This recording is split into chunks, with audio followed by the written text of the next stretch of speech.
Welcome back, dude and dudettes, to another wild episode of Send It Mate. We're here to talk about all things hunting and outdoors. And today, we've got something that'll keep your gear running smoother than a dingo's getaway. That's right. Our show is brought to you by High Caliber, the gun and knife oil company that knows how to keep your firearms and blades in tip-top shape. High Caliber is like the secret sauce for hunters, anglers, and outdoorsy folk everywhere. It's like the magic potion that makes your gun and knives happier than a dog with two tails. You know, guys, I've been using high caliber oil for a while now, and let me tell you, it's the duck's nuts. My rifle practically sings a lullaby when I take it out hunting. And speaking of lullabies, ever tried sneaking up on a deer with a squeaky gun? It's a prime way to end up with no venison in the freezer. You'll be hungrier than a vegan at a bacon festival. Absolutely. But with High Caliber oil, your gun will be quieter than a ninja in moonlight. You'll be stalking your prey with the grace and stealth of a mountain lion. High caliber doesn't just keep things quiet, it also prevents rust and corrosion, so you won't find your gear looking like it spent a season at the bottom of a creek. That's right, and for you knife enthusiasts out there, High Caliber has got you covered too. Your trusty blade will slice through anything smoother than butter on a hot biscuit. So, folks, don't let your gear become a rusty, squeaky mess. Head on over to highcaliber.com.au and grab a bottle of their oil today. And if you use the code SENDITMATE at checkout, you'll get a special discount. I say again, use the code SENDITMATE for all your oil slick, stealthy hunting needs. Thanks to High Caliber, you'll be sending it in style and silence. So, gear up, oil up, and send it, mate. High Caliber, the ultimate oil for the ultimate hunter.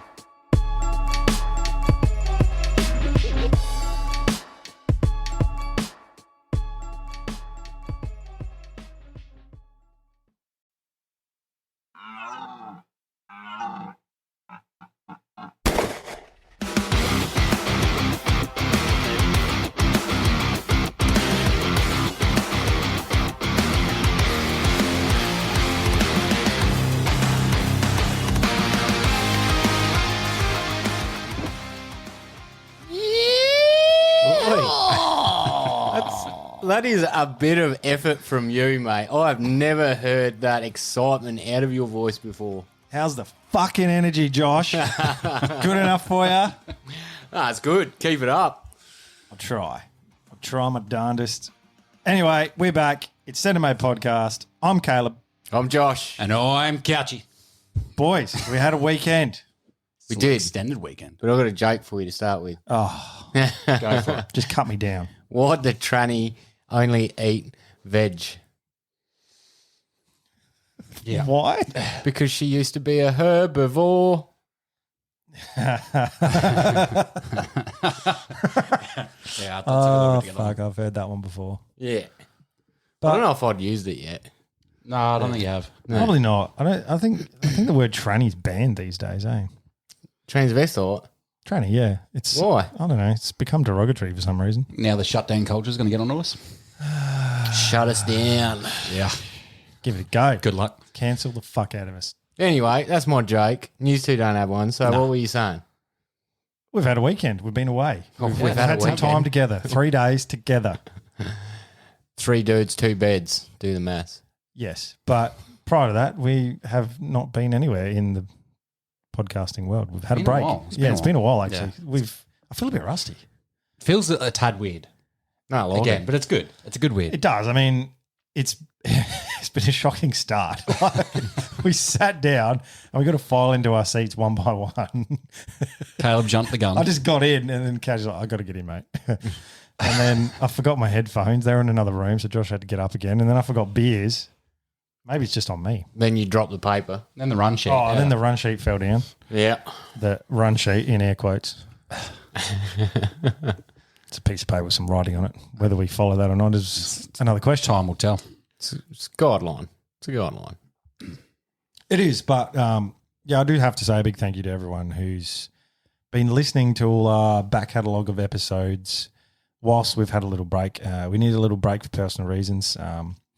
Unfortunately, I lost my mum about a month ago. So, yeah, not a great time and not really in the headspace to be able to talk shit and do a podcast. So, had a bit of a break. It's a tough one to get through. Yeah, it is. So, yeah, a bit of a shit time, but that's life. That's sort of the first real close person I've ever lost. So, my grandparents I wasn't particularly close to. So, yeah, having mum pass away was not fun. No. The first time someone close to you passes is definitely like a learning curve, to say the least. Yeah, it's one of those things where you think your parents are bulletproof.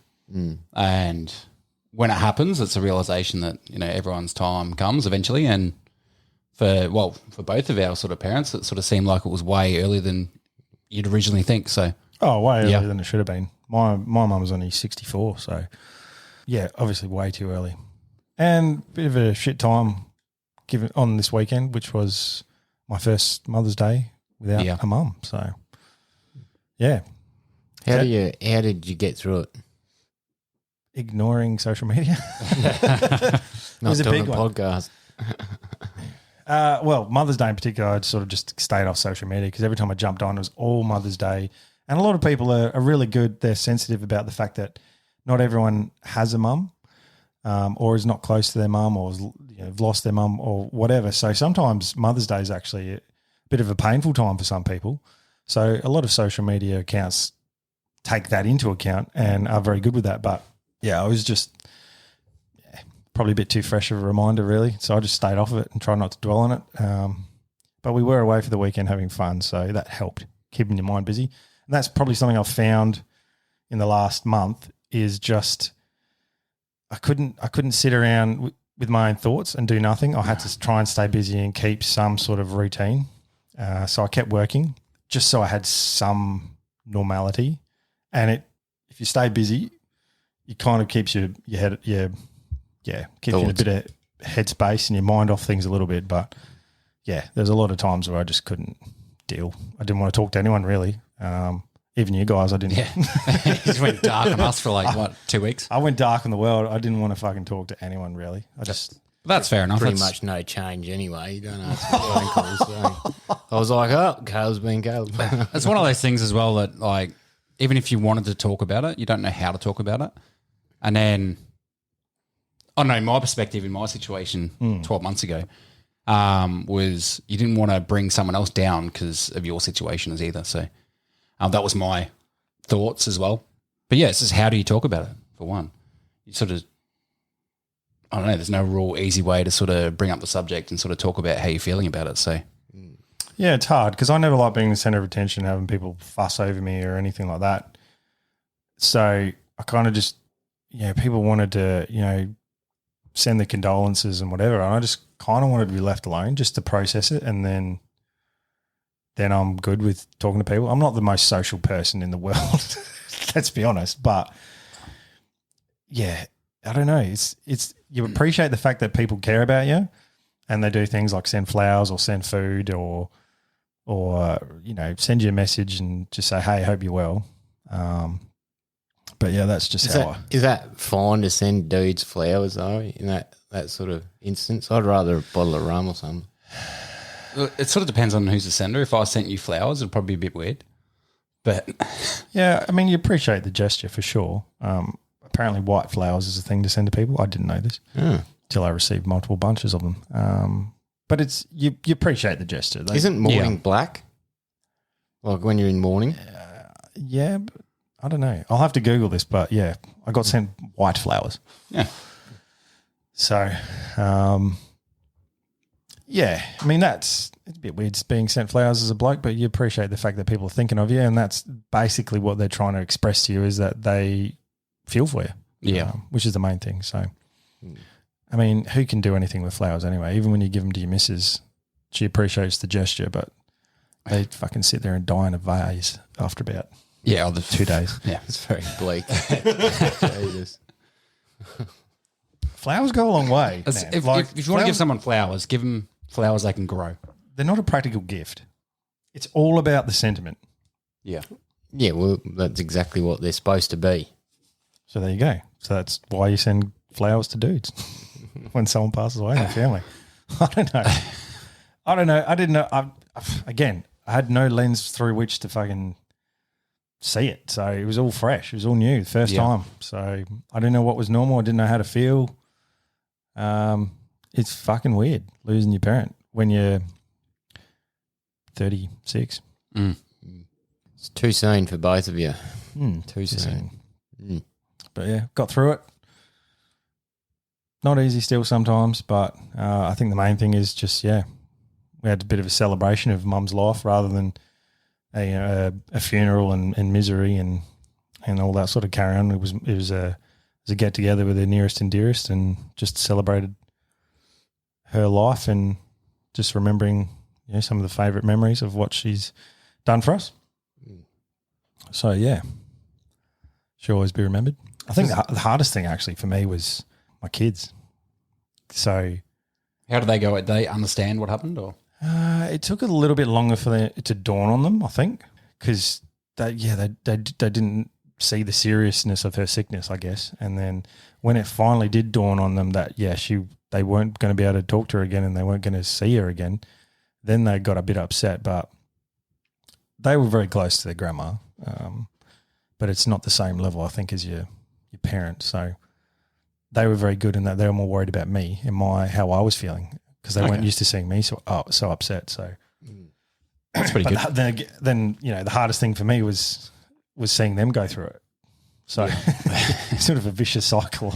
I was upset at them being upset, and then they were just trying to look after me, which was good of them. They're good kids. So has it made you think about your own passing at some point? Obviously, you're going to outlive your kids. So you'd hope so. Like what you want to do as a funeral? Or I wouldn't want to outlive my kids. Sorry. I knew what you meant. Your kids are going to outlive you. Sorry. Look, it puts it in perspective a bit that you want to have things in order. You can't take things for granted. And it's important. I was lucky enough to be able to say the things I wanted to say to Mum before she died. Whereas when it happens sort of suddenly, maybe it's a bit harder. I don't know, Couchy, and you're... Yeah. It's a bit, There's two sides of the coin, like very different, where my mum had a terminal illness and she passed over the course of 9 months. You can prepare for it, yeah. But at the end, it accelerated quite rapidly to the point where you couldn't communicate with her properly. So we just sort of every day were saying the things we wanted to say in case she didn't, one day she didn't have consciousness, which towards the end, for about the last week she didn't, or maybe the last 5 days she couldn't really talk at all. But you just got to tell her you love her and every day. So I guess that was hard. It was painful watching her degrade over 9 months. It was real, like ripping the Band-Aid off really slowly. Once you realise there was no coming back for it, it was pretty bad. But I think it's a very different experience when it's sudden and unexpected. Which I guess you could talk to, Couchy. Yeah, I guess the sudden and unexpected sort of thing. Well, my brother was saying that he did see sort of a decline in Dad in the last probably 3 to 5 days before he passed. But I didn't know that. So, and it was really weird. It was probably lucky he did call me a week prior just to chat about the Easter break. We always sort of did a yearly Easter trip as a family. He called me about that, and he sounded fine, all sweet. So he was still thinking about the future and all that. So it was pretty sudden for him as well. But yeah, the fact that being 500 k's away from family as well, that sort of makes it harder because you feel like you lose all that time. And then after the fact, I thought about it, and it's like I only really got to see him twice a year. So you think about for the sort of mum side of things, like I got 2 times a year as a normal to see her. So that's, 10 years, it's only 20 times. So depends how long, feels weird to say it, but how long she sort of lasts. But when you sort of add up that, it's pretty shit really. So, but yeah, that not knowing the sort of didn't really get to say the things that you sort of want to say if you knew they were going to pass. So, but yeah, it's hard.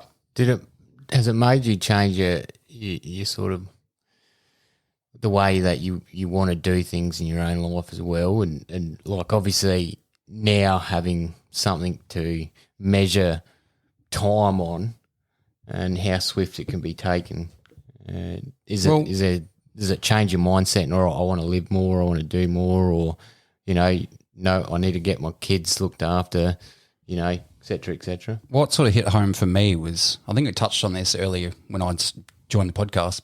I was 33 when Dad passed and he passed at 66. Mm-hmm. So that realisation that it could be half my life.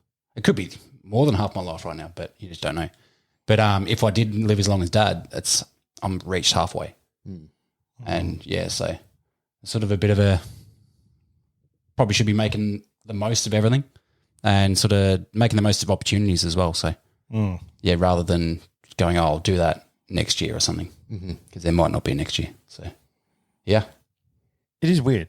It's it is. It's so weird, man. Like, I mean, there's a bit of like symmetry, I guess, in a way. Because I remember being 7 when my grandma passed away, Dad's mum, and he was my age.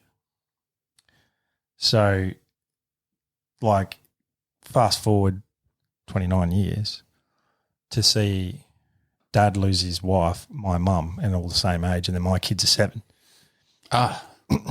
It's sort of weird to see, like, just bring all those memories up for me and remember what it was like. So it sort of helped me understand where the girls are at, because I remembered where I wasn't as close to my grandma as my girls are with my mum.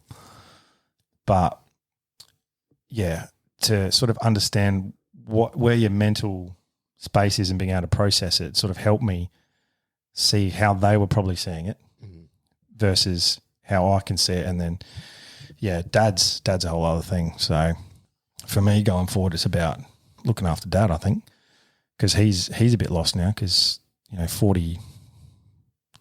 45 years to be with someone. Long time. It's a long time.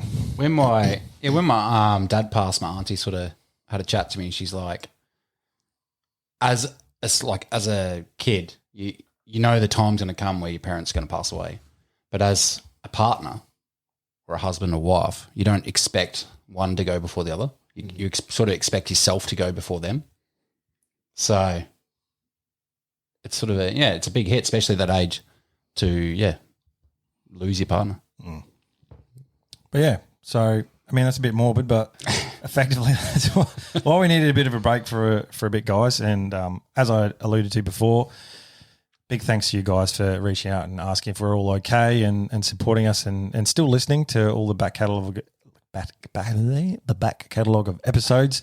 A lot of people like listening to them chronologically, as we found out. They don't like starting with the latest. They go back to the start and they work their way through. It's good. Which I guess is kind of a good way of doing it as well, if you've got a bit of mild OCD. So for the people that are just caught up in God knows how long, welcome, and you're still behind. Because by the time you listen to this, it's going to be God knows how many episodes. Yeah. We were actually lucky enough to speak to a lot of those people on the weekend. So as we're recording this, we've just got back from the Wild Deer Expo. So we'll have a bit of a recap of that, because that was a good experience. It's the first time in fucking 3. I reckon 2018 was the SHOT Show in Melbourne we went to. So that's this Deer Expo has been postponed multiple times through COVID, and it's finally time to get it done, and it happened, and it was good. Yeah, it was good. It was insane. So, we were lucky enough to be invited over. We were going regardless, but we were invited to sort of join the stand with Firearm Owners United. As you can... Up above Josh is those the who are watching logo. And you'd be very familiar if you listen to the podcast that we are affiliated with them. And, they just basically say, hey, do you guys want to sort of base yourself around our stand, and then people can come and meet you and have a bit of a chat. So we did that for 2 days at the Wild Deer Expo, which is good fun. And, Josh, what did we do? Just walked around and spoke to people, mate. Look, first things first, I'm just going to say that the Spika and the Spika team put on a absolute ripper expo. Oh, my God. So Spika being the major sponsor to the Deer Expo. Yeah. So... and it was really, really good to talk to the Spika team, to be honest. Absolute, great bunch of blokes and ladies. Yeah, phenomenal some of the stories that we got to hear from them. So, Jesus, it is definitely rusty in this podcast. I think the good thing about Spika too was, or at least their protein. I can hear the cogs turning. Was the fact that they were pretty down to earth and they were just everyday hunter sort of thing. But they're just experiencing what they do, and they're willing to share that knowledge. Yeah, definitely. as everyone would have found out in their talks. So that was pretty cool. You can just sort of relate to them. Yeah, I mean, that's what you can ask of someone, to just be approachable and down to earth. And I think that's what anyone should be, really. Like, if you're a celebrity, you still, I don't know. You started from somewhere. At what point do you get jaded and start being a dickhead? Like, well, when you're too full of yourself. It was good that they were all younger. They were all younger people. I mean, well, our age and younger. Yeah. Like, so quite young. We're getting on. Yeah, okay. Middle age. Mid-30s and below. Yeah. So that was refreshing, instead of, and I'm not knocking any of the old dudes out there or anything like that, but it was good to see that young blood sort of kicking around, and they're a bit more vibrant, and not jaded, like you said. That's what appeals to people, and they're all great. I mean, we know Hainsey very well, obviously, but some of the other guys there we'd talked to online, we'd never met in person. That was probably one of the best things for me, is the fact we just met so many people in person, shook their hands, had a chat, and we've been watching them on YouTube, been following their Instagrams, we've had discussions, other people we've had on the podcast, and, you got that back and forward online, but to actually get in front of someone, shake their hand and have a yarn, I think that was the highlight for us, definitely, and having those conversations with people. And our listeners. It's so weird getting your photo taken. Oh, can I have a photo? Why? Yeah, sure, but why? The guys that sort of dragged us aside or tapped us on the shoulder as we were walking around, got to say thank you to you guys that sort of, I know it takes a bit of guts to sort of step up and have a chat with someone you have no idea about. I guess you have an idea with the podcast, but for me, it's a feel-good moment.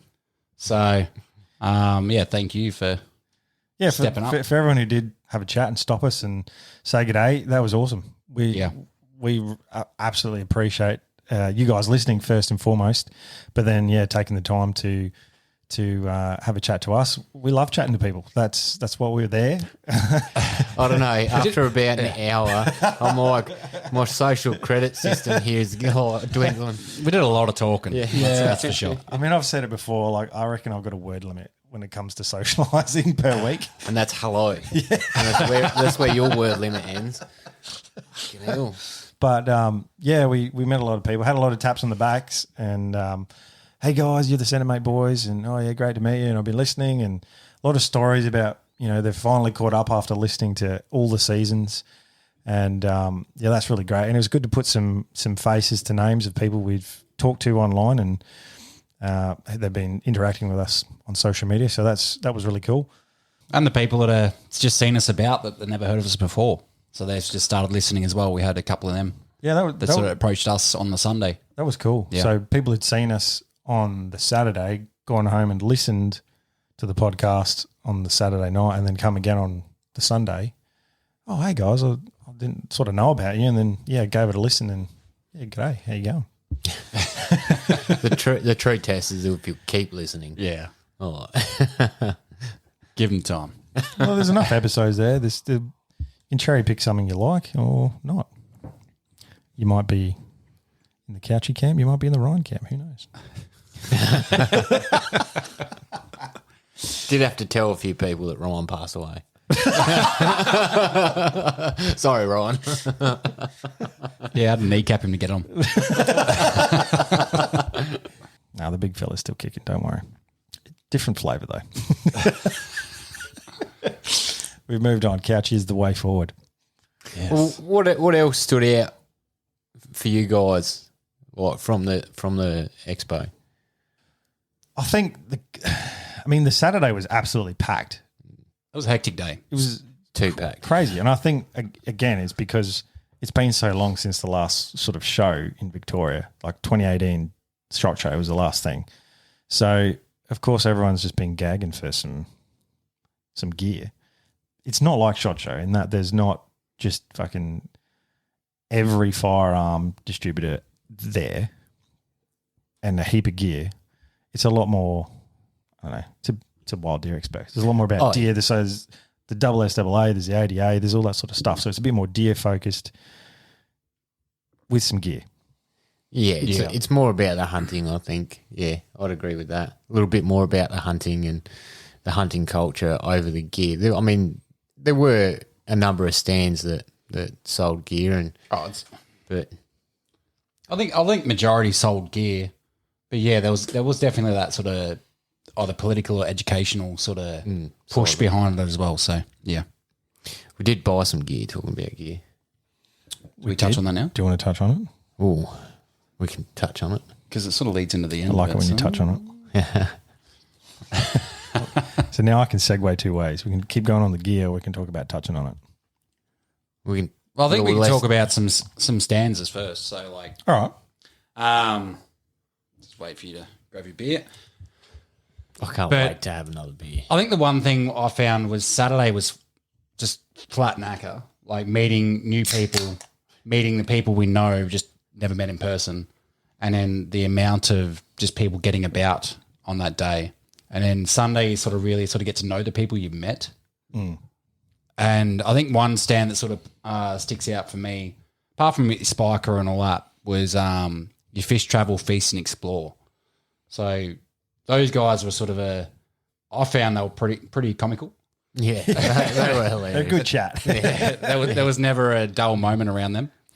And they do some pretty cool metal artwork as well. So that's all revolved around deer and sambar and hunting. Yeah, So unfortunately, we couldn't have bought any. It sort of made the flight a little bit awkward. It was hard enough getting back with what we did. Yeah. It's probably we'll a good get segue into. into that. We'll get into. But they're a pretty cool bunch of people. So I'm glad we met them. yeah, definitely. It's funny that they were there because I'm obviously building 2 houses, and I'm like, I need to decorate the house. Is it obvious? Yeah, it is. To who? Well, we've spoken about it before. Fucking haven't. Well, Not to the listeners. yeah, I'm not sure if well I don't know that clearly it's you've obvious, cut Josh. it out. All right, well, now we're going to touch on it. So not go, obvious. Go on, Josh. Keep going. It was a private conversation. Nah, I've already lost my train of thought now, so. You're building No, two it was houses, obvious that you're building 2 houses. Nah, it's not, so don't worry about it. How easy is it to stop you buying artwork? Well, I don't even know what I was saying, so mate. Well, you're going to buy artwork for the house. That's what Yeah. you're going to do. there you go. 2 houses. It's done. All right, we're just going to chop all this section out and just remove it from the podcast. You went flat. What happened there? You went flat in fucking 2 seconds. You were not ready for any banter. You've just fucking... No, well, I'm trying to think about what I was going to talk about, and Oh, now you, it's you gone. literally blanked on it? Now it's gone. 2 houses, artwork. Yeah. That's all you need to know. Okay. That's as far as you went. Yeah, they're good stand. 2 houses, heartwork. Heartwork. Wow, heartwork. Artwork. Yeah. Fucking hell, bro. Rusty. Let's go. Rusty. Crikey. All right. Well, what were we saying? Fucking, I'll finish up my spiel, eh?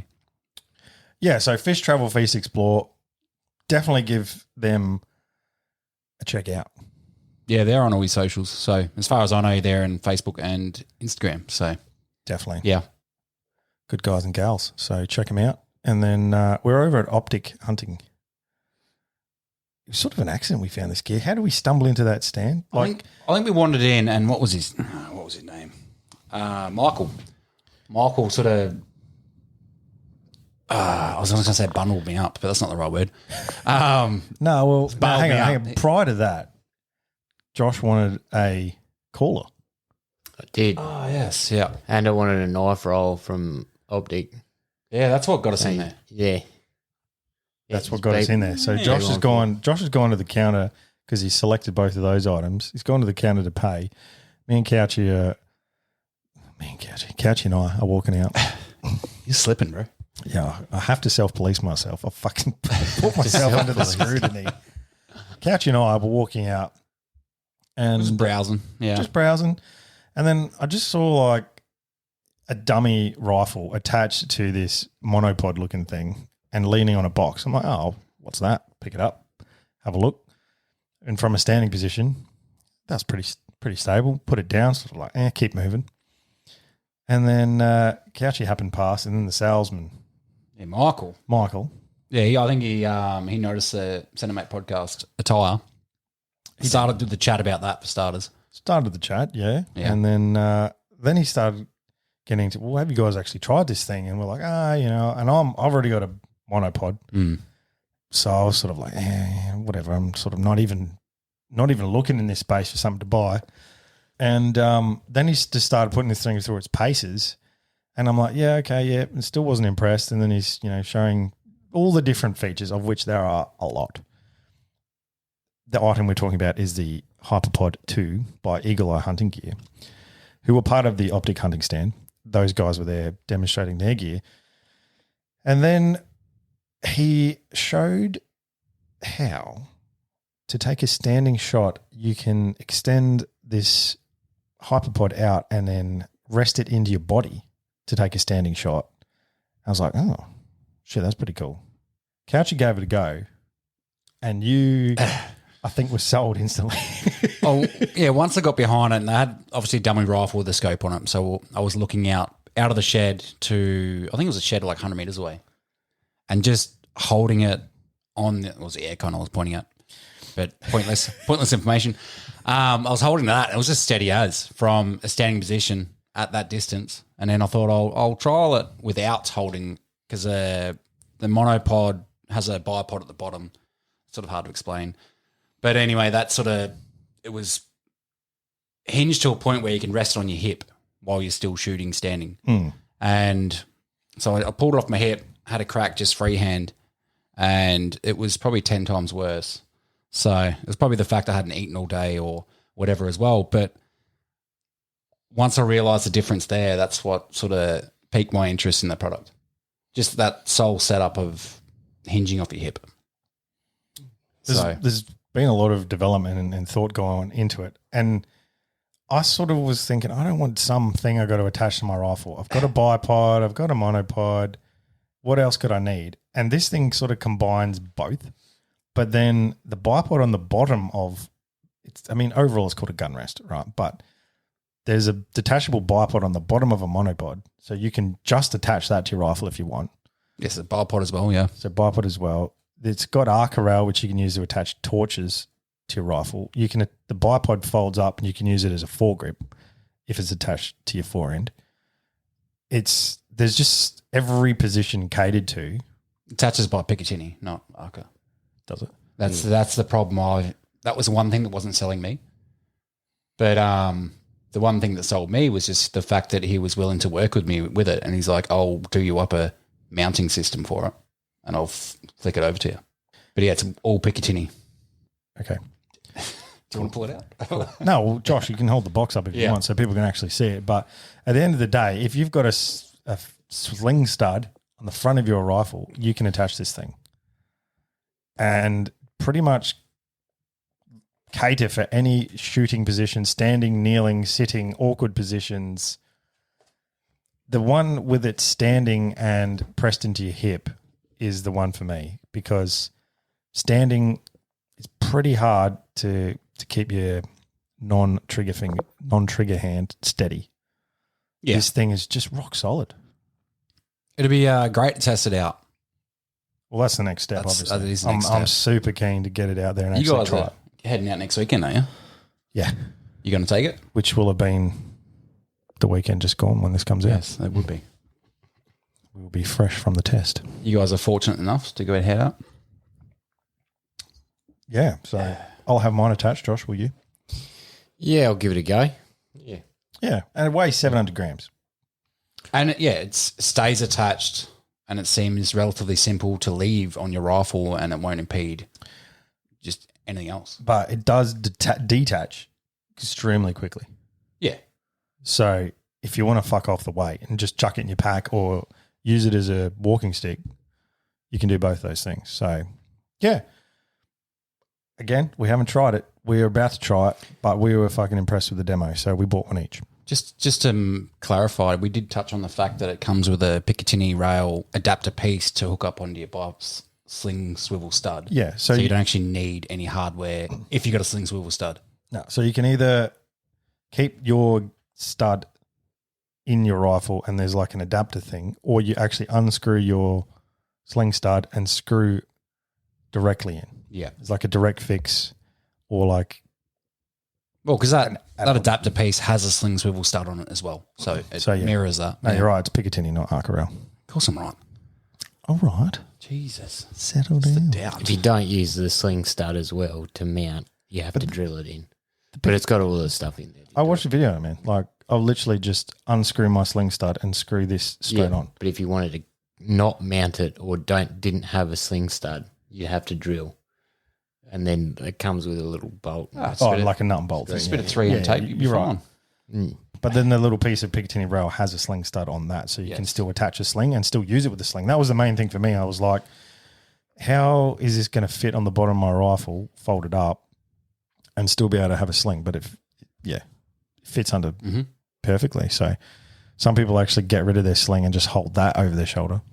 Don't know how comfortable that is, but there's one thing that I'm worried, or not worried, I'm just sort of thinking about is because it's a telescopic leg, maybe like messing around with getting the right heights. I mean, if you're using a tripod anyway, you're sort of messing around setting that up. But how quick is it to sort of, are you able to deploy it? Well, I tested that today, just didn't have it mounted to a rifle because all my rifles are Arca, and that's my main problem. But it's a piece of piss compared to a tripod. So I feel like it's not going to be as stable as a tripod, but it's going to be a lot more versatile than a tripod. So I feel like that's going to replace my tripod. it's extendable with one hand. That's the main thing. So I think it's going to take a bit of practice to get used to undoing the clip, having a piece drop down, lock it back in. And then once you undo or disconnect your bipod to the bottom of the stick, so once you disconnect that, that's just a quick release clamp as well. There's a rubber stud that you can screw in the bottom and use it as a walking stick, or just a monopod. Yeah. So I think that's pretty cool as well. if you're gonna glass, or you're gonna like take a seated position or stand and then watch for a bit, that doesn't really matter how long it takes to extend. When you want to take a quick shot, it's basically you let out two pieces to get it onto your hip. You would have it just set up that as standard, wouldn't you? That would be your own setup on the wall. You'd probably keep it that length, yeah. Yeah. So then you can easily just slip it up onto your, like, drive it into your hip, You could have it on the 45 and take a standard shot. See, once again, having that set up like that, and if you've got your pack on your back, how easy it is to do that, to walk with your pack and have it set up ready to go, especially while you're climbing, up and down hills. That's the only thing. That's some of the things that I'm sort of like thinking about with it. But apart from that, I mean, looks like a good bit of kit. Yeah. Pretty bloody keen to try it. I feel like that'd be good. Like, I haven't been to Snake Island, but you hear the fact that you'd never be able to take anything below a standing shot at Snake Island. So something like that would come in handy. Just as a quick thought. Yeah, if you can stand and shoot. I mean, one of the things for the frames is I think it's to get over the tussocks. Oh, yeah, but you hear how many people's frames just busted up on their first 100 metres into the island. So whether it was bad placement where they landed or it's that the island's just like that and it just destroys it. We did talk to a few people who had some bad Snake Island experiences. It was at the bar and they'd had a few beers, but It's where the best I combos feel like start. it's a kind of truth serum, so they spoke their mind. Not everyone has a dream Snake Island experience where they No, he had a rough hunt. I'm surprised he wants to go back, to be honest, because that would have been hell. Well, yeah, that was my question to him straight away. I was like, would you go back? And he'd be like, yeah. Well, you just fucking whinged about it for the last fucking half an hour, mate. That's hunters for you, isn't it? You appreciate it more when you go through some adversity, don't you? Yeah. Yeah. See, I'm trying to. I've never seen Snake Island, even off the beach or anything like that. And I thought it was like a K away, like a K offshore. And it turns out that it's only like a few hundred metres. It's not far at all, man. You can swim it. Yeah. Well, I couldn't swim it, but They'll float some that people shit, all your gear across. yeah. Don't give people ideas, man. I'm sure there's people that do it, bro. No, there are definitely people that do it.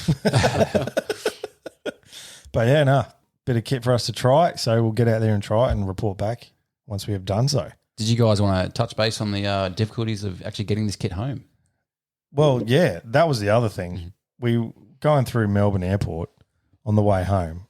we've held up the box. There's some pictures on there, which are a bit how you're going for an Scary airport pictures. scenario. Yeah. But Josh and I went through the same Security point. security point, and Couchy over here went through differently. And Josh and I both got pulled up for this Hyperpod through security. I saw it get siphoned off down this other lane. I'm like, oh, fuck, here we go. Yeah.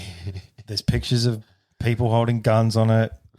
It's just like, are they going to say it's a possible weapon? We could take it out of its box and bash people. Like, The guy didn't know what to do. he didn't know. He eh? was- He's just like, oh, better flag this. But yeah, the weirder mate. fact is I went through my side totally fine. Yeah, that's what. No You know questions, this- no nothing. The strange thing is you would, after you had finished and got through and come around to where Caleb and I were, you could see the guy sort of making his phone calls and checking it. Yeah. But you were standing there right next to us with exactly the same bag, with the top of the box showing. It would have been quite funny if you guys got it confiscated and I just was like, sweet, and walk through with mine. No, I would have been like, hey, he's got one in his bag. Yeah, you would have told me, wouldn't you? Yeah, bloody Yeah. oath. Arseholes. Oh, well. Honestly, they were good about it, though. Like, it took a while for them to do all the right checks and, ring the higher powers and make sure it was all good. But as the guy said to us, he's like, look, sorry, guys, I just had to cover my own ass. Like, when he actually put the X-ray up on the screen, it did look a bit like a gun in a box, to be honest, because it's got like the top that actually attaches your rifle that sort of goes down, and then up and over, and it's just this long object inside. It looks a bit gunny. Not exactly the same shape as a kid when you'd find a stick and use it as a gun. Just that L-shaped. Yeah. Yeah. They made us open it up and show what's in there, and I'm like, it's a gun rest. You attach it to your rifle, and then the guy scanning was like, yeah, okay, you guys hunt. Yeah, like, yeah. But his superior was the one who's like, oh, fuck, got to check all this out. So At least a thorough. Well, kind of. at least the thorough. It's a bit of a carry on, but whatever. I was just so surprised that you just like walked over like, hey guys, and we're just like both waiting. Yeah. Fuck. It would have been interesting to see because you guys had both your Hyperpods on the same tray. So 2 bags, same tray, and it got pulled up. It would have been nice to have 2 separate trays to see if one got pulled up and one didn't. Yeah. Through the same people. Yeah. Yeah. I didn't get that. Like, she made us put them in the same fucking tray. Yeah, because we And had there was our a person. carry-on, There was a man. person in between us when we were putting all our like items in the really? trays. Yeah, but she had said that, just 1 bag per tray. Yeah. So we had our carry-on, our luggage, and then obviously our bag with all the stuff that we brought from the showing. So she was like, oh, no, just, put your main bag on one and then, I used 2 together. And I was like, yeah. How do you answer that though? Like, are we together? Like, in what way? Should have held hands, this mate. is what we're talking about. Couch and I were discussing Yeah, this this at is the what airport. we're Actually, talking like, I was trying to remember this one. in what way are we together? You guys together? No, we're not together. What define together? I feel like saying like, what do you mean? Are we together? Like, are we we sleep traveling together? together? Do we sleep together? Like, imagine if she asked us though, Josh, if we sleep together. Like just this weekend, or Well, actually, yes. The last 2 nights we've been in the same bed. that would have been hilarious. Yeah, it was an interesting accommodation situation, but there was fuck all accommodation, and we booked ours in like February, man. Yeah, it was obviously not that far in advance. For being one of the sort of last accommodation available, it was actually pretty nice. Beds were comfy as. I mean, you can speak like you had a single bed yourself. Josh and I shared a double, I slept like a baby. but fortunately, the bed was very comfortable. The pillows were good. Josh had his modesty cushion in between us. Oh, did you? He did. He barricaded himself. When you wake up with a boner in the morning, man, like, you just gotta put some distance between you. Yeah, I didn't want to wake up tip to tip either. But you were a gentleman and you maintained your distance, which was nice. Didn't That was wake good. up cuddling each other. There's one thing that I didn't like, and that was your snoring. It wasn't as bad as what Caleb, you've you been. should stop snoring, but- to be honest, and make it easier. Me? No, Couchy. Couchy, yeah. He wasn't he wasn't fucking Jesus descriptive on who he was talking about. So I thought I'd just roll with that. Well, Caleb does this No, thing. No, I do this. No. This is the part that drives my peculiar. missus mad. Is the at the end? So strange. Really? Yeah, it's like that's what fucking makes her want to stab me. But normally I'm good on my side. It's when I sleep on my back. And the Saturday night I'd had a few beverages, Yeah, that'll make it worse. so that makes me snore. And I slept on my back, which makes me snore more. And I woke up with cotton mouth because I snored with my mouth open. Fucking hell. Whereas the first night I just quietly slept on my side. What if you're like? Actually, this should be some etiquette for next time. Come on. If we have to stay in another hotel room or we're out bush sharing a hoochie or something, just turn on your guts to go to bed so you don't snore and keep everyone else. No, up. that's what I do as well. He snores on all sides. I suppose when my guts, I don't as much. Well, you do. I can tell you. I said supposedly. I'm sleep. I can't. I can't be held accountable for that. But yeah, unlucky guys. You definitely stop breathing, bro. Like 100%. Yeah, you do. Yeah. Because there's like this long lapse of sound, and then all of a sudden there's a quick, like, oh man. So yeah, It was those parts I'd try and get my REM sleep in. I'd be like, oh, sweetie, stop sleeping. You sure I'm not stopping breathing when Josh has got the pillow over my face? It's applying pressure. Thought about it. I slept like an absolute champ on Saturday night though, but it was the perfect combination of a long day, alcohol, and a lot of carbs at the dinner. Yeah. So we were They loved the carbs, didn't they? a lot of carbs, Yeah. but that's what you want. You want a just nice big carby meal. Before bed. No, you No, don't. when you No, it's good for the next day. No, before No. bed because I fucking sleep like anything. Like if I have something carby at night, I fall asleep. How often do you have something carby at night?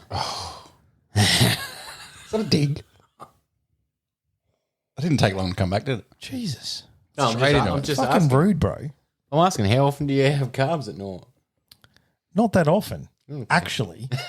But when I'm saying when I do, But how often do you have salad? when I do, say we have a bit of a movie night and we have a pizza, right? I will fucking fall asleep in the movie because of all the carbs. It's like carb overload. That's not healthy. Whereas if I had like a steak and salad or something that night, no dramas. It's the carb. I don't know. Carbs make me sleep. Surely you get that. No, I mean, I've never really struggled to sleep. Well, me either. But yeah, carbs and alcohol will make me sleepy in certain proportions. Like two I can see beers, where you're going two with beers, it, I'm yeah. sleepy. Kick on 3 and above, no dramas. Yeah. It was the right amount of beers for that night as well. It was good. So yeah, we did end up at the Spika house, which was good. Some of the Spika team were nice enough to invite us back. And yeah, those guys were sharing a pretty cool joint, a bit out of town. And that was good just to talk to all the guys in a bit of extra detail and sort of let your hair down a bit. And A casual setting. yeah, more of a casual setting than the expo. And the lovely ladies put on a bit of a spread of some pasta and garlic breads and salads and all Lasagna. sorts. The lasagna, carbs galore. I'll tell you what, it sucked not having a drink that night, but the next day, looking at all the team, I'm like, yeah, they all look great. That was struggling. Hey. They all look like they Yeah. were hurting. I mean, yes, it was easier for you to get through the day. But yeah, great bunch of guys and girls from Spika. Very generous with their time and giving us an invite back to spend some time having a yarn and the delicious meal. So yeah, big thanks to the Spika guys. I think that might have somewhat swayed me to Spika. Oh, big call. Like, Hunter's, call. I like Hunter's Element, but I just like the pattern. That's what sold me to Hunter's Element. It's not like Spika patterns, like shit or anything. But then again, Spika is somewhat, well, they're Australian for one, not New Zealand. So there's a bonus. And, you know, being mates with Hainsey, they're sort of involved as well with sort of our group. So there's sort of a familiarization of that. So it's sort of almost enough for me to tip. So we'll see. Interesting, isn't it? It's very Ford Holden, like Yeah, it is. polarizing. Well, look, they've also upped their game with their clothes, their technical clothes for hunting. Like I was blown away by like their jacket. Or they've got a couple of jackets actually. What style specifically? Oh, like they've got a puffy, but then they've got, I can't remember what it is, but it's not down. It's something else. Is that the one I was looking at? Yeah. I think. Yeah. And like just as light, just as tough and rugged and just as warm. So like their technical like clothing is, it's come leaps and bounds to where it was. And like the one thing with their step into the electric bike as well, that's pretty cool. So they're moving places. They're not just staying stagnant. Yeah. So that's going to be. This almost sounds like a sponsored talk, but it's not. We just spent a lot of time around the Spika booth. It's just it was an interesting sort of getting to hear sort of what they've been doing and what they're sort of some way planning on doing as well. It all seems pretty exciting. Yeah. So They were the cool watch kids. that space. They were the cool kids of the expo. Let's be honest. Well, being the major sponsor, the biggest. Oh, not they weren't the biggest area, I guess, were they? Just about. Mansfield had a decent size. They did. There was a few that had Yeah. some big stands. Mansfield. But yeah, it'll be interesting when that bike is available. Actually, the Spika e-bike, It's quite a good price as well. 4.5, Yeah. 4.4 or 4.2 or something. 4.5, 4.5? Yeah, 4.5. it'd be good to see how it stands up against the E-Orb, because that's the only other electric bike, sort of hunting style bike that I know of that it sort of exists in Australia. Well, they were the first. Eob were the first to get them over here. There's a bit more going on in the States in that space. So, Of course. yeah, the only thing over here is the laws about licensing and being able to have them on the road versus, it's all down to power. And That's what screws Australia over with everything, is the laws. So anything fun, they'll block it out. Another reason to have a look at Firearm Owners United. Check them out. exactly, Yeah. They're the people that fight for our rights. they do. So, let us know if you guys stopped into the Firearm Owners United booth and had a bit of a chat as well. There was some interesting guns on display, shall we say? They were almost, I'm going to say controversial in a way. Well, Not to me, and well, maybe to you, Caleb, because we know you don't like semis. But no, I prefer to myself to have and a Josh, full it hard was- on than a semi. you hear a few comments sort of pass-bys and all that, and you get a mixed response. You do. So it's interesting, but it did gain attention. That's probably the main thing. For Well, they had that sort of, attention-grabbing headline on one of their banners, which is, do you want to see semi-autos back? Which, that grabs your attention. Like, oh, what? How? That's a conversation starter. Yeah. So then when you unpack that and get into the detail, well, how do you get that back? Well, you got to do a lot of stuff. You got to talk to Parliament. You got to actually do some due diligence. You can't just hope and pray and somehow it's going to happen. There's actually steps that There's have to be put in years, yeah. place, and that's the only way it's going to happen. So, yeah.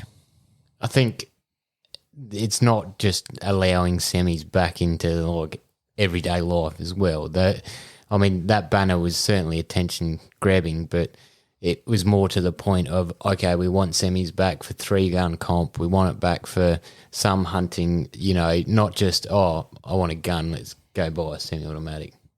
No, there's got to be legitimate reasons. You got to actually have some logic behind it, not just, I want it, so we should have it.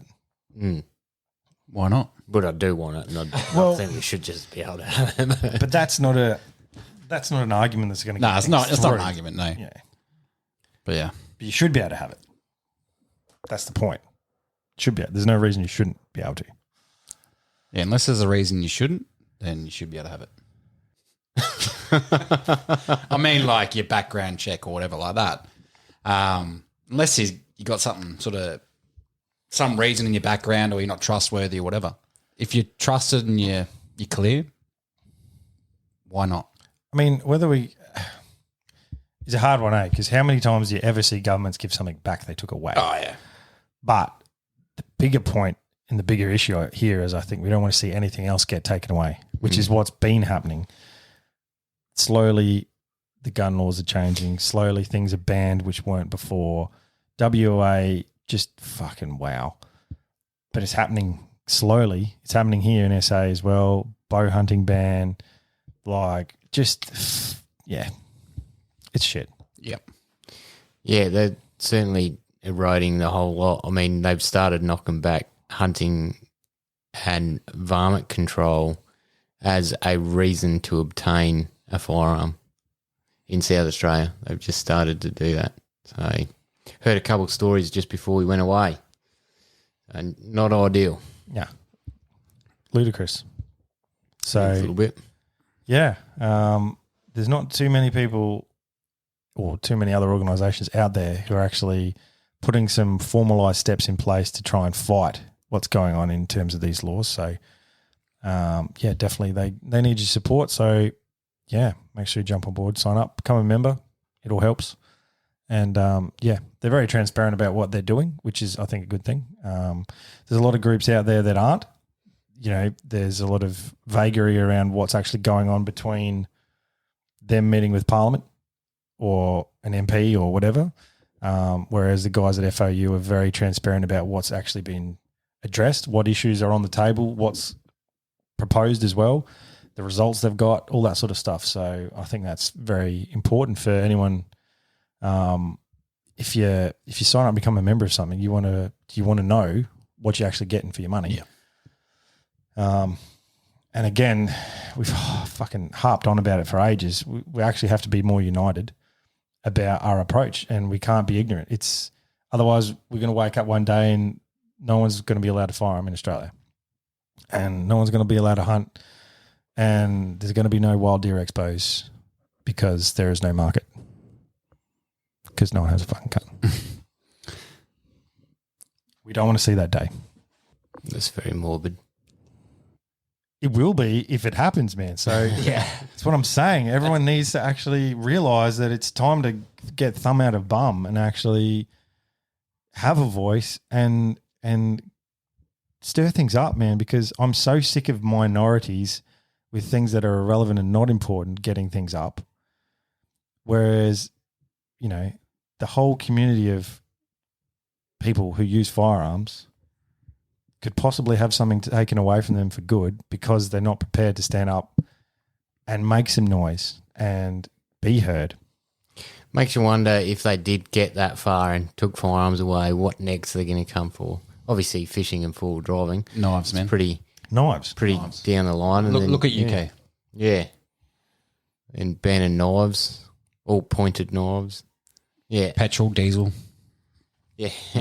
And then they'll enforce you to buy an electric car. Well, was it New South Wales that are trying to outlaw or stop live bait fishing? Really? Yeah. Oh, wow. So What? that's pretty crazy. Oh, because it's live bait, man. So think about it. It's animal justice sort of stuff. Oh, my God, it's a fucking fish. Yeah. They eat each other all the time, like daily. So does every other animal. Yeah, well, yeah, very Yeah. true. But yeah, fishing's not out of their grasp for where they want to take shit. So That's disturbing, actually. I've never heard of that one. Far out. I only saw it today. So yeah, Oh, yeah. that makes no sense. Well, it does when you think about it. No, it makes no sense to ban live bait fishing. No, it's cruelty though. They'd be claiming. So everyone should just stop breathing because we're all going to be cruel to each other at some point. Yes. Okay. Okay. It's, Perhaps we should be a little bit more Well- articulate than that. Soon we might have to, buy our oxygen. Can you imagine? being a commodity. Like you have an oxygen room where you can all just breathe. If you go outside it'd be like a tank. No, it'll be a lot limitless. Oh, tanks, yeah. Yeah. Come on, man. That's a beautiful. How are you going to get to the room? How are you going to get home after the room? It'd be like a computer game. You've all got like an oxygen tank, and you're about to run out, and you got like a little watch with a meter on it. It's like we're all going to be scuba diving above water. What's No, that? it's that movie What's with that movie where you got the hours of your Justin life Timberlake and you on, trade, yeah. and as soon as your watch runs out, you die. Not limitless. Something to do with time. Someone's screaming it at the. Fuck. What do we call it? Keep Listen to the talking. song. I'll Google. But that's what's going to happen. I'll bet you. That is a cool movie, though. It is. That It Is it in time? It could be. No, it doesn't feel right. I want to say timeless, but It's definitely not timeless. Get fucked. It's called In Time. In time. yeah. You go. 2011 sci-fi movie. I've watched it before, but I'll watch it again. Yeah, I would. He's an underrated actor, actually. Justin Timberlake. That's a big statement. No, What else has he been in? Oh, he's been in a couple, but I think more like a cameo role, not really a. I mean, he's been a Star. voice of animated things. I don't have kids, mate, so I don't really watch You don't watch- Frozen and You don't shit. watch animations. No. What sort of animation? Frozen. Really? Yes, that checks out, actually. The only reason I've seen a lot of animated films is because I have kids. There's nothing wrong with animated films. No, he's one What of the, sort of animated films are you implying? Just all sorts, man. His voice of one of the trolls in Trolls. Never seen it. Never seen that. Yeah, I wouldn't expect you to. Wasn't he the gingerbread man in Shrek? Was that him? Doesn't sound like him. Fuck, Sounds like another Google. Google this shit. Google it. The gingerbread man? The gingerbread man. Fucking hell. But yeah, to be honest, I haven't really seen much of his sort of acting. I'm Apart- trying to think apart about from in another time. movie. Yeah. But I've seen him in a few. Probably more your musical sort of movies. That'd probably be where he's sort of stuck to. Some dude called Conrad. Oh, no. Conrad Vernon. Conrad Vernon did the gingerbread man in Shrek. Don't know why I thought it was Justin Timberlake. Just probably because of the high-pitched voice. Yeah, maybe. Anyway. Was there any other gear you guys took an eye to? Not really. Yeah. What? The Flex Mark diaphragm. Yes. The Get Santa into that, colour. Josh. Oh, you had the opportunity to talk about this before when we were in the optic hunting booth. No, we're in it That's now. why we're in there. All right, we're back there. Yeah, we're back there. We'll Wind back circle time. back. We'll circle back. The whole podcast is a circle, all right? It is. Josh bought it, and then he went around telling people I bought a diaphragm, and everyone's like, "Could you please elaborate?" I said that to my missus when we got in the car on the way home. She gave the same face. We did share a bed. You did need some birth control. So, I've seen it out for a while from Flexmark, and I've always wanted to buy one. But I'm not that great at online shopping. Like, So- it's sort of, I'll get the wind to go buy something online, and then something distracts me, and it never happens. So I took the advantage while I was at the expo, and saw that they were there, and was like, "Yep, I'm going to buy one." And it's the best fun you can have for $34 For with anyone pants on. that With your mouth. for anyone that doesn't know what a diaphragm is, what is a diaphragm? It's like a mouth reed. I guess that's it's just like a little plastic. I don't know. Yeah, well, if anyone's seen Sheep. Meat Eater and all that, they turkey hunters generally stick to them. Yeah, it's just this ease of little use. plastic sheet with a reed in it, and you stick it on the roof of your mouth, and I guess blow Don't take out. tips from Josh yet. Yeah, no, don't.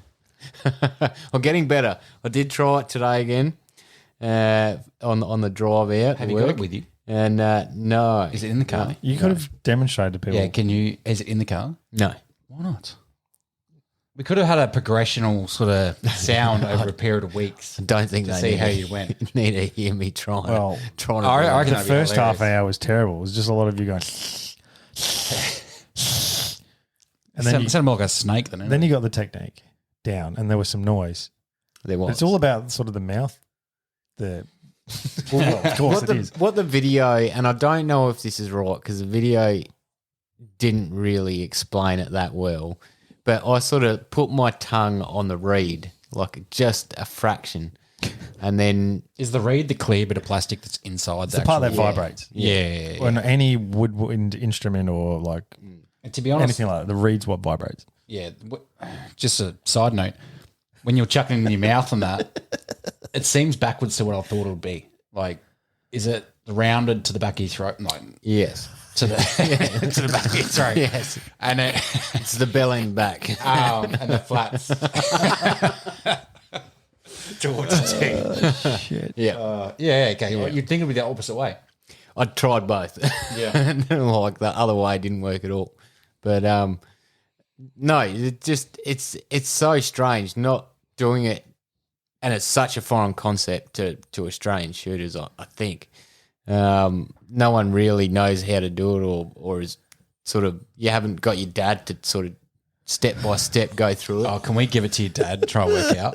Nah, That'd be hilarious. nah, he'll swallow and choke. And Yeah, he gets it right to the back of his throat, doesn't he? There is so much innuendo in this conversation. I've just Roll with stayed out it. of it. Roll with it, Caleb. I've stayed out of it. Anyway, for half an hour, you were making a lot of fucking weird noises, and then all of a sudden this squeak came out. yeah. But you did this thing where you had it in your mouth. It was well moistened by this stage. And then you were doing this sort of like you were smiling, like doing a forced smile and that's what did it. Like, Where did the smile come from? Oh, the video. Okay. yeah. He was watching the guy make mouth gestures and he copied that. Just did Because he didn't really describe it. The guy in the video was just like, Oh. put it in your mouth and I wouldn't know. Just started making noise. driving. Josh is like, "You're not fucking explaining it. How?" Oh, it was frustrating. Oh shit! But got it, and I like trying it again today. I managed to get sound out of it straight away. Nice. So I think the technique's almost there, almost. then I think the volume will come after that. Yeah, definitely. I want to hear the first attempt under pressure when you have something to call and just you fuck it up. Yeah, it'll be like the silver fox whistle. Oh, that's so. Yeah. When you were trialing that, it reminded me of trying to work out the silver. Yeah. I'm still trying to work it out. 'Cause I've- Once you actually got noise coming out of it, I think the best description is like when you let air out of the end of a balloon. Like you hold the end of a balloon and you just let air out. That squeak, it was fucking annoying. I feel like we should just get a balloon and compare the two and just trial that. Yep. Well, the other thing I think comes down to it as well is a bit like golf. You know, the harder, like you don't have to swing hard in golf like for your golf. Like the harder you I find it sort weird of you're force giving an the- analogy for golf. Yeah, how are you That's going with the that? weird thing. What? How are you I find it weird you giving the analogy analogy. of golf. Well, you don't have to like. Well, when I play golf, When? when No, Like, when is it's the rare. question. once But every 2 years? When I play golf, like, and you start it and you're like putting all your effort in, and it just fucking spuds off into the Toes trees or something. But then when you just do it nice and gentle and it's sort of even pressure, it's good. I think it's the same sort of concept with the diaphragm. Is you're just gonna Yeah, you let the tool do Yeah. the sound, not trying to project it. yeah. the tool's doing the sound all right. His name's Josh. It's all right. When I call in a monster stag, I'll be like, yeah, now he's a tool. I can't wait. Just sit down and eat your pizza, Mate, all if you right? keep making that noise, I don't know what you're going to call in. Probably a rabbit. Oh, I want to be there for your first attempt though. That's going to be good. Oh, yeah. Wouldn't Trial mind by fire. putting it against the my samba cooler. Well, we've both got one. Just to sort of test the two together. I got one now too. Do you? Josh got me one for my birthday. Oh, did you actually get your birthday present? Because I'm still waiting. It's part one of two, supposedly, but I think it was part one of one. When's mine coming? There's a brick of 22 ammo in my gun safe for you still. Is there? Yeah, that was the other half of your birthday present. Oh. Because I listen when you talk to me, not like, you know, and the I opposite mentioned I way. was getting low But- on 22. Yeah, and then I was like, oh, it's his birthday coming up. I'll get him some more 22 ammo. I What did you get me? forgot. No, I You bought forgot, I bought 'cause- you yeah. a cooler, thank you. You haven't got me anything. I bought you a cooler. When? Didn't I give it to you the other day? Nope. Could have sworn I did. Did you get Josh a birthday present? Nah, bullshit. If it's not in the one spot in my room, then you've got it. I haven't got it. What caller was it? It was a fox caller. Okay, it's still in my bedroom. It's a typical house that things just disappear. Yeah. Isn't that right, Hayden? I don't know if Hayden's got his blower back yet or not. Oh, I was talking about a magazine, but all right. No, he's got his magazine. Yeah, I know he found that eventually. It took him 12 months. he's got his magazine. It's probably where my esky is. Maybe. Let's not talk I about don't know. Hayden, if you're listening, my Recipro blade is in your fucking tray somewhere. Oh, I actually think I have it. You do? The white one. No, I cleaned that and gave it to you, didn't I? You gave me one blade. I left the other one in the back of his tray. I'm like, no one forget this one. Hayden. That's gone, man. Yeah, send it. Was it an old blade or new one? That was the newer of the two, but it didn't work as effectively. That one clagged up with meat too much. Just needed to clean. See, that's what someone needs to come up with. A Recipro dedicated meat saw for carving up meat out in the field. Probably have it. Probably exists, man. Just Google it. But why do you need a dedicated one? You just got to have a blade that works. Just get a new blade before you do it. Yeah. Done. Need a dedicated Recipro. That's what we need. Or I feel if it's all stainless, so you can clean it properly. just bring it back and bandsaw it. Need a bandsaw. Yeah, you got a bandsaw? You got somewhere to put a bandsaw? No. I barely have room to put myself at this point. We just have It's to, all them Garvey nights, mate. just on the way back through, we turn left at the bottom of the hill and go to Hainsey's. Sorted. Yeah, that's true. True. Just got to give us the key to his shed. That'd be dangerous. Would be. Very dangerous. Anyway, anything else you want to cover off from the expo? Any highlights? It was good. I think it was just good to get around everyone from the industry. Just put faces to names and actually Faces meet and some names. people That was as the well. best thing. Yeah. The Good networking. listeners were awesome. There's a lot of people that were sort of a bit shy and they're like, oh, I'm so sorry, guys. Do you mind if I chat to you? I'm like, Do it. literally while we're here. Chat away. It's great to meet you. Thanks for listening. Like, Next one, if you see us, bail us up. yeah. Because there was a lot of like weird side eyes and whispers and pointing. Yeah. Like, yes, it's us. We are, That sounds strange. well, we are by no means any sort of a celebrity. No. But if you've enjoyed listening to our podcast, please say hello. Yeah, We'd definitely. love to chat to people. Yeah, poke fun at these two for us.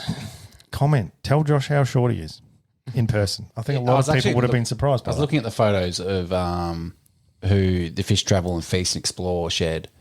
And fuck, you're short, Josh. Next to me, anyway. Yeah. I think you just come above my shoulder. I didn't think you were that short. Yeah, it sucks. If I could change it, I would, but I'm stuck with it. So Kind of like my snoring. Have you tried platform shoes before? Like with something with a heel in it? no, but there is a new thing Get in the going Western on, boots, man. going on in the States, and that's like they're doing surgery On your knees. to make you taller. Yeah, like knee surgery.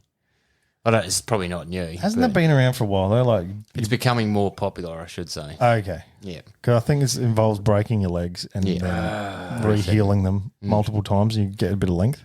Get a couple more inches, that'd be great, It's not worth it, man. isn't it? No. Yeah, no, not for that. Just embrace That'd it. be, I don't know how long of healing and probably re-breaking again. That'd be a long process. It's either that or they used to prescribe human growth hormones for midgets or for short-statured people in the early 1900s. So now you want to be like correct in the way you want to speak.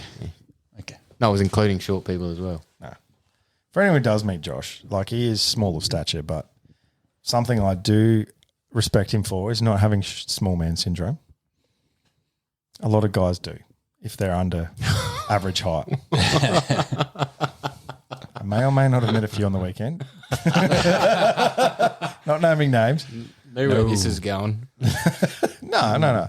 But yeah, there's definitely people out there. No, for the lack of size you have, lack of height. I don't want to send you in a downward spiral, but the lack of height you have, the makeup and personality, Josh. Oh, thanks, buddy. No, you're Don't know if that's a good thing or a bad thing.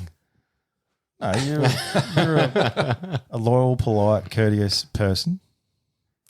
I find I'm getting quieter actually these days. I just don't want to talk as much. You spend too much time with me, man. Yeah, it's weird. No, but we spend a lot of time talking. So when it's just us, like you almost don't want to. Yeah. That's what's good about going hunting with just us, because there's no need to fill the void. You can have long silences, and it's all good. Whereas if you're with someone you don't know too well, you feel like The need of conversation. the need to converse, so they don't think it's awkward. Mm. You don't like them. Yeah, that's the worst feeling, hey, when it goes quiet, you feel like you need to have a conversation because it's awkward. And mainly you probably feel like need because it feels like they're awkward with the conversation with you. Yeah. That's probably the main reason. But that's the worst, having to try and just fill space. I get it, but at the same time, like last weekend, I couldn't hear a lot of people, especially when we were like chilling with the Spika team. But it's great. I couldn't hear, so I'm like, yep, just trying to like keep up with the conversation was impossible. But we're all hunters, so we're all the same. And we're all just nodding to nothing. Like Everyone's deaf, hey. we're all having conversation about nothing and no one knows what we're saying. Yeah. Well, this weekend I was like, this would probably actually help if we had hearing aids. For you had a hearing aid. Yeah. Maybe. I really do struggle when there's a lot of ambient background noise. Yeah. And I'm trying to tune into someone talk. But, I mean, there was a few speakers who were talking who've got real, like, bassy voices, and in a room with a lot of noise, it's just like a garble. Just like, amongst all the background noise of people talking. I couldn't tune into it. No. Yeah. Yeah. It's fucked. But I did find when Paul Bogue was doing his demonstration on breaking down He drew up. a deer, that was pretty clear. Mm. Maybe we're next to a speaker, I don't know. But I found that pretty crisp. I think we were next to a speaker.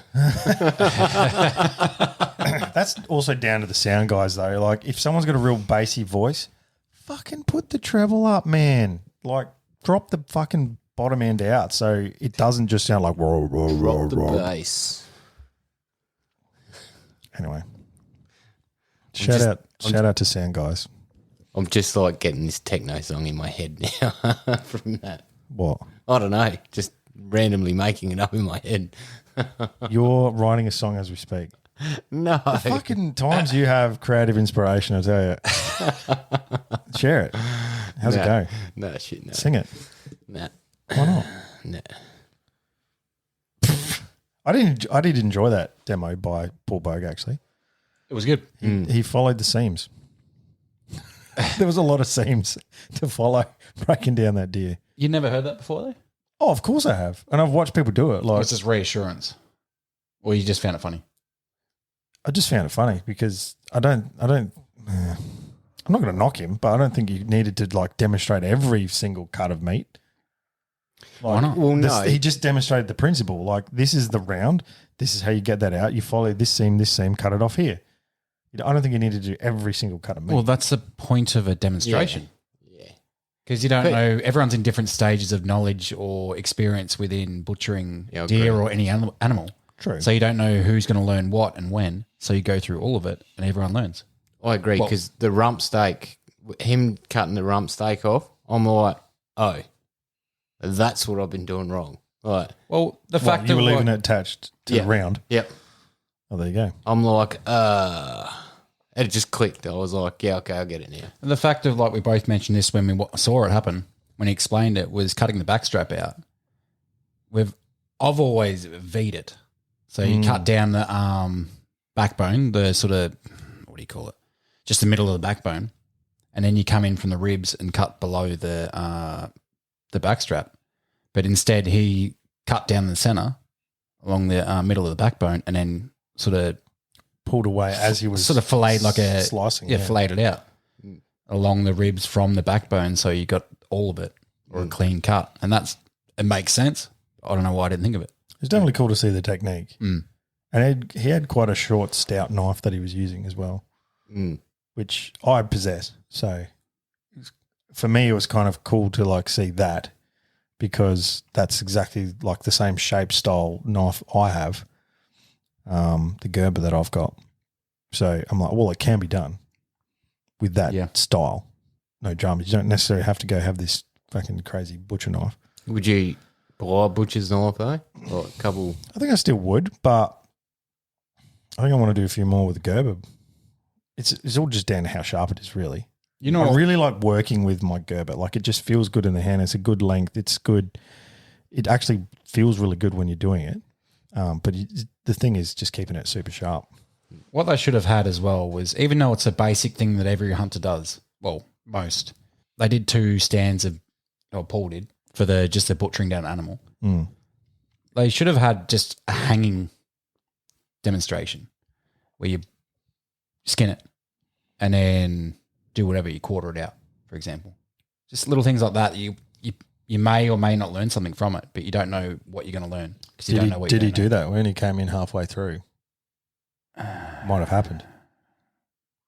He might have taken the skin off before we got to the. No, he took too long for his half deer that we saw the finish of to where he ended. He took too long for that to have a skin as well. Because again, you don't know where someone's experience is at. Yeah, I'll get you. So, and you don't know what you're doing wrong until you see someone do it right. There's a lot of people there. People were fixated. If you haven't done it before, like it's, I guess if you've never seen it, never done it before, it is a lot to take in to watch someone butcher an animal. But it's fucking fun. It's like it's kind of therapeutic, eh? Yeah. Like, you know, you're getting all this goodness and benefit out of it and tasty meat, but it's actually just kind of cool just going through all the different muscle groups and breaking it down, cutting it off and trimming the fat. It'd be way more therapeutic in a cool room. Like, or if the perfect meat's environment. set properly. Yeah. A lot of the times we don't do our meat when it's set properly. Yeah, that's very true. So hanging it for the right amount of time before you actually get to it. The times we have processed meat when it's been hung versus the times when we haven't had that opportunity. Yeah, it's way more enjoyable. Chalk and cheese, man. Yeah. 1,000 times easier. And tasty. Yeah. The taste definitely changes up heaps. But watching a pro butcher do their thing compared to an amateur, fuck me. It's just a work of art. You feel like you're in special ed class at school compared to a pro. Like, It's a beautiful thing to watch, put it that way. yeah. I think that's why a lot of people, like with the ADA and all that, a lot of people are standoffish as well because there is that crowd of people. And The special ed crowd.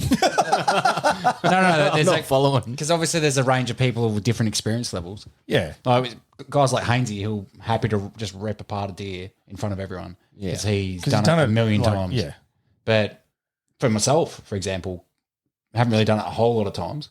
And to do it in a setting where there is generally a lot of people standing and watching.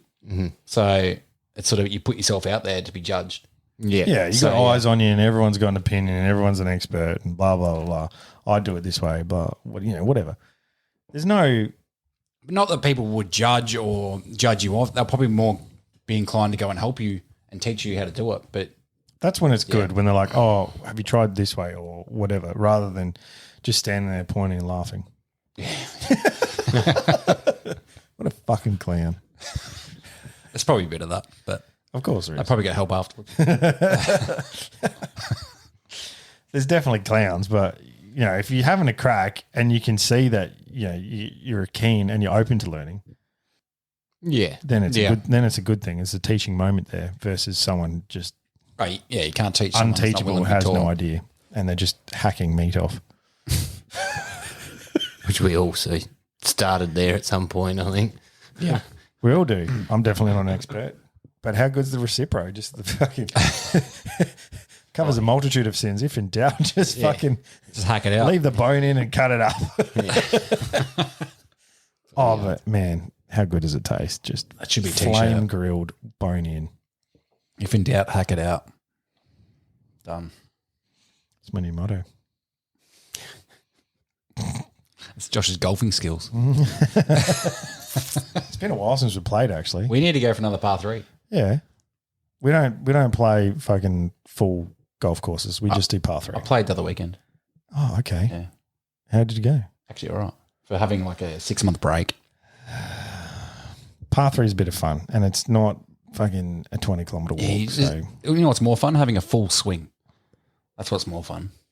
Par 3, you don't really get a full swing. Well, you get one. That's it. That's frustrating after that. But no, I'm happy to go for par 3. no, I like par 3. 2 hours, you're done. Got no clubs. We're not retired yet. We don't need to fucking make a whole day out of fucking golf. Fair enough. It's not going to happen even when I'm retired. We'll see.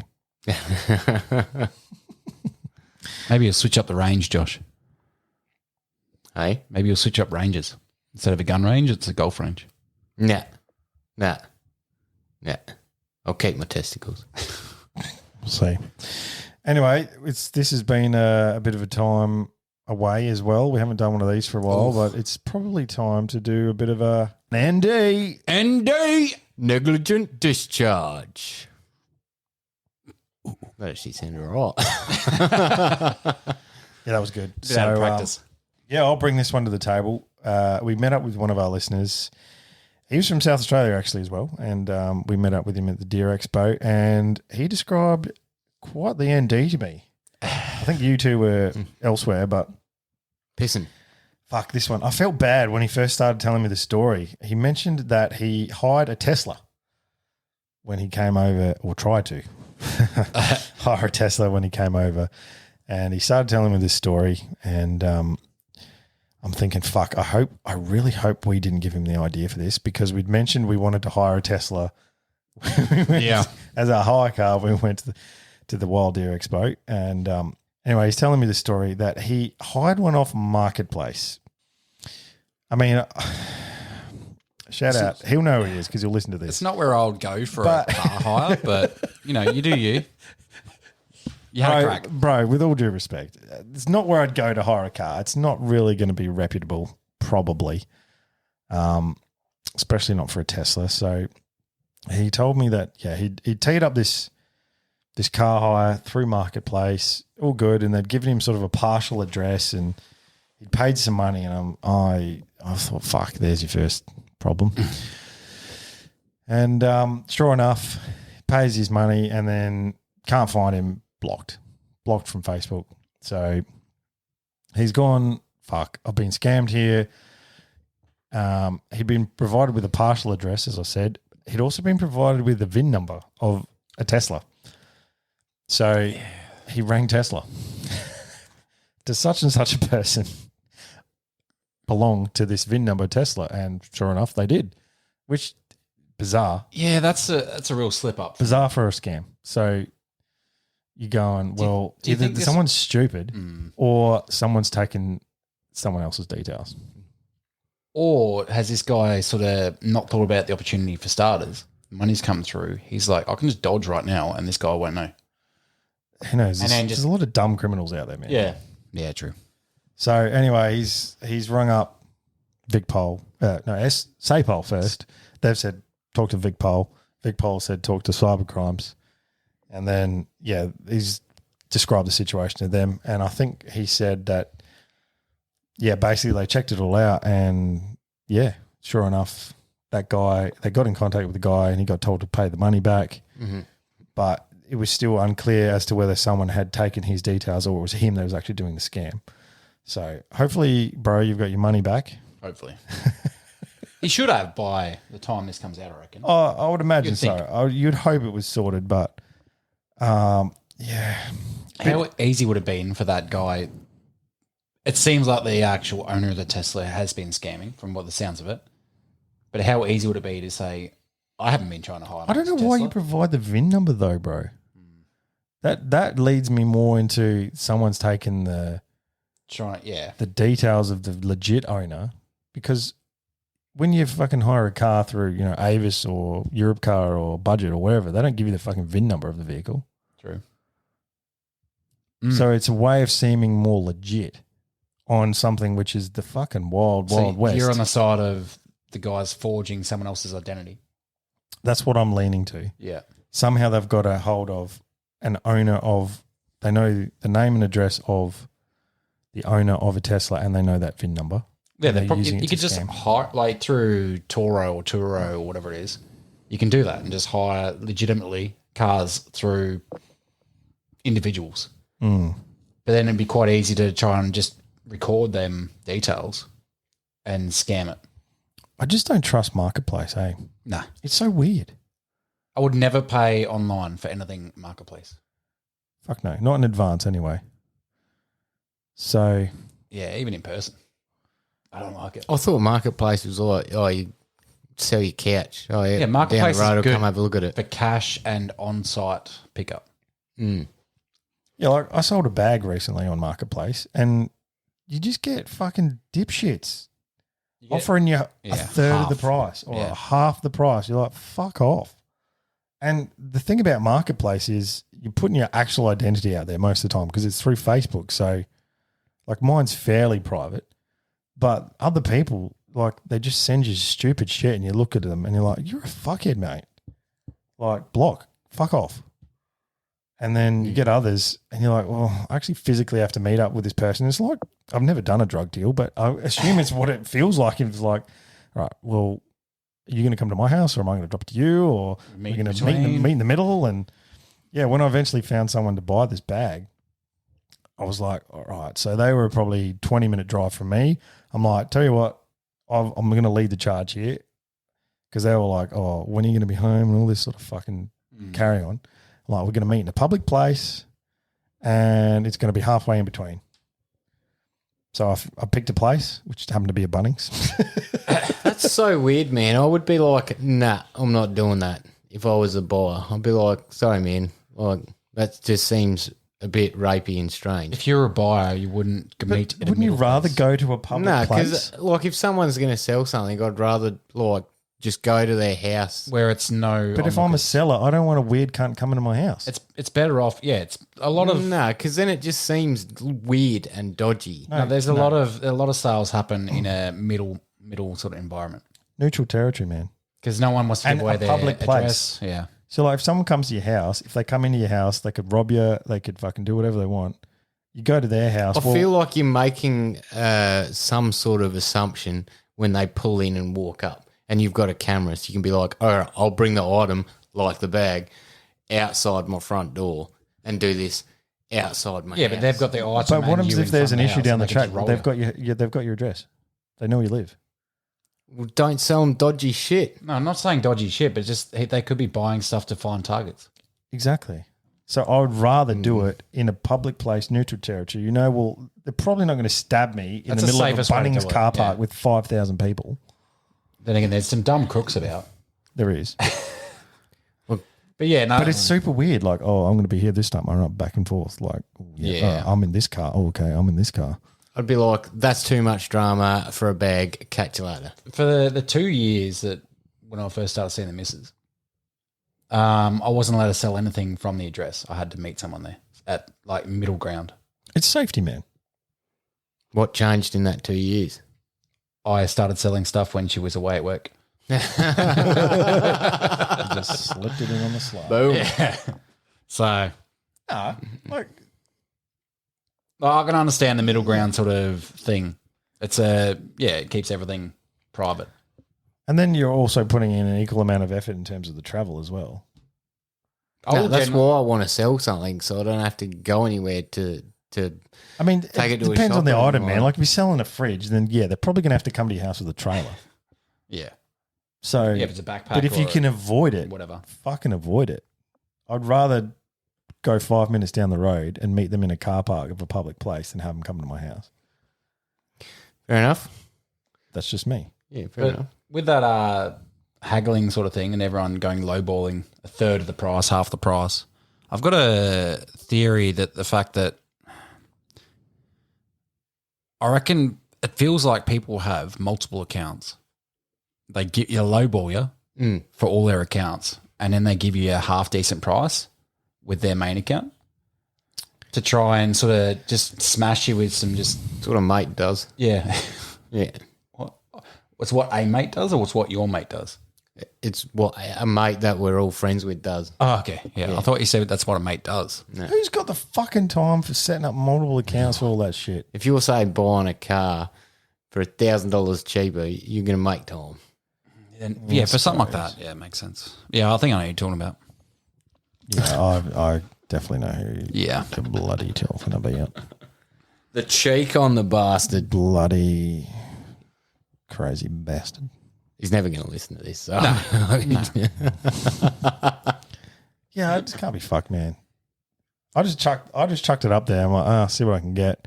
And then just ended up having to lower the price. And then in the end, I sold it to someone who didn't give me the price I wanted, but they had a kid who was keen on it and he'd saved up some money. And he was... So you definitely wanted to meet in the Bunnings car park. They sound shady as fuck. Mate, that kid probably jump you out and fucking stab you.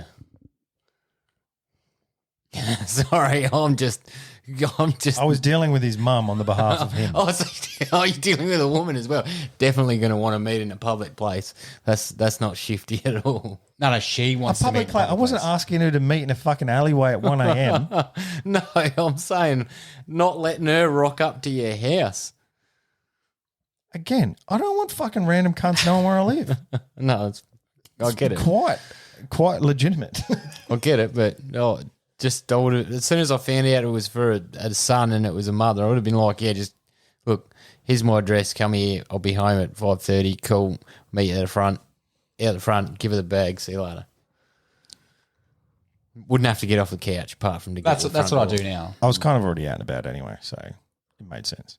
So I'll generally, if I'm selling something and I'm sort of mainly heading north for work, so I'll ask where they sort of roughly are, suburb.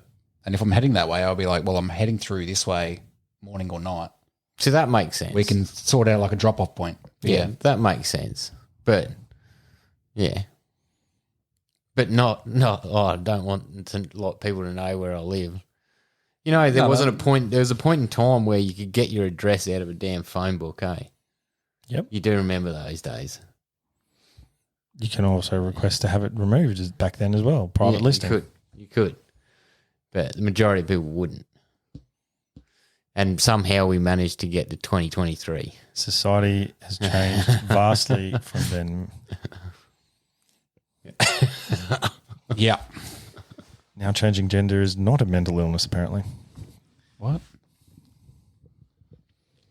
Boom.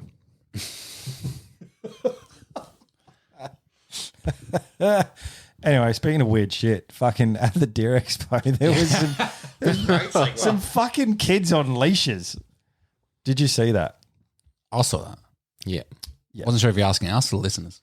Well, for anyone who was there, did you see it? It was happening on day 2, and some country folk decided to buy some new... Was that out of the optics as well? Did they sell the leashes? The leashes and collars, yeah. So you're hunting dog leashes and collars, bright pink, fluoro pink and yellow.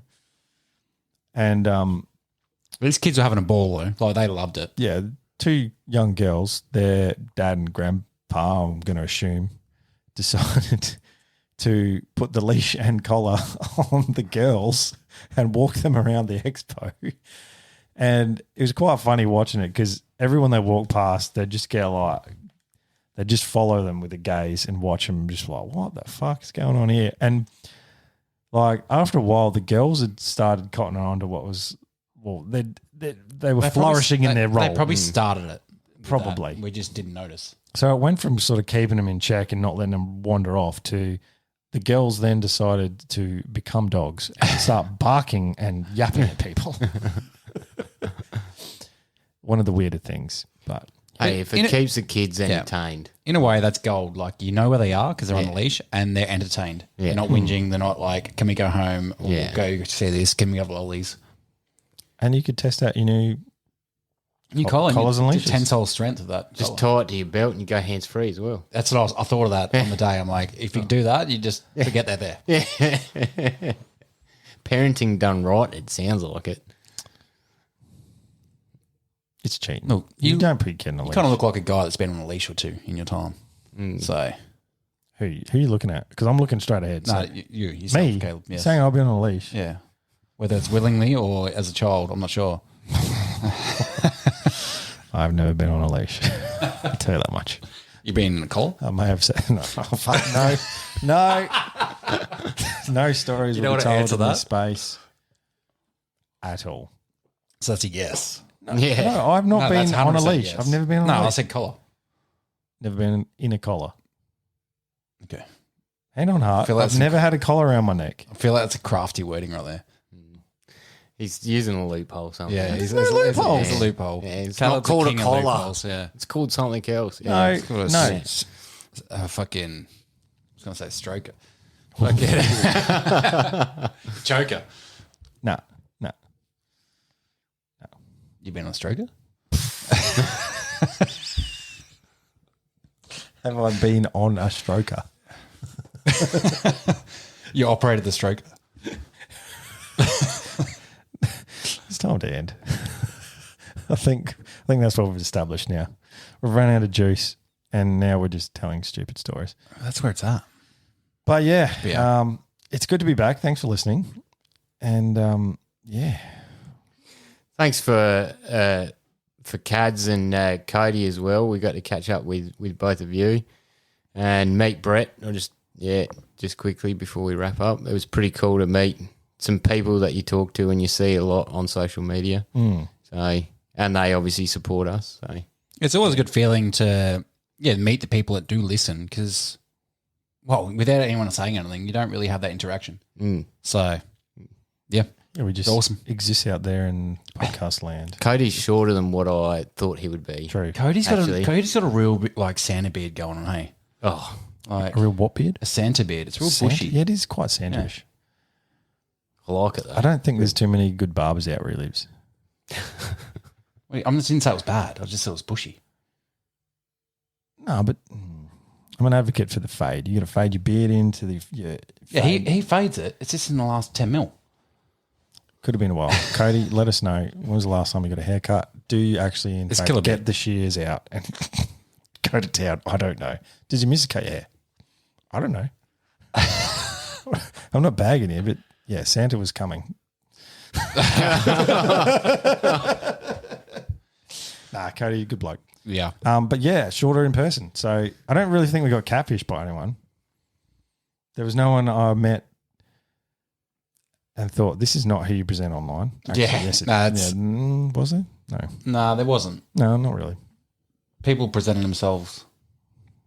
Yes. All right, that's enough from us. Fucking hell. Jesus. Let's wrap this thing up. Get out of here. It's been good to get the monkey off the back, get the rust out, Yeah. oil the gears. The break was good, Yeah. but it was good to be back. Break the chains. Let's do it. Break the chains. Let's do it. Anyway, thanks for listening. We'll be back again soon. We've been Send It Mate Podcast. Catch ya. Gotcha. See you later. Oh, fucking. Fuck off. Clown.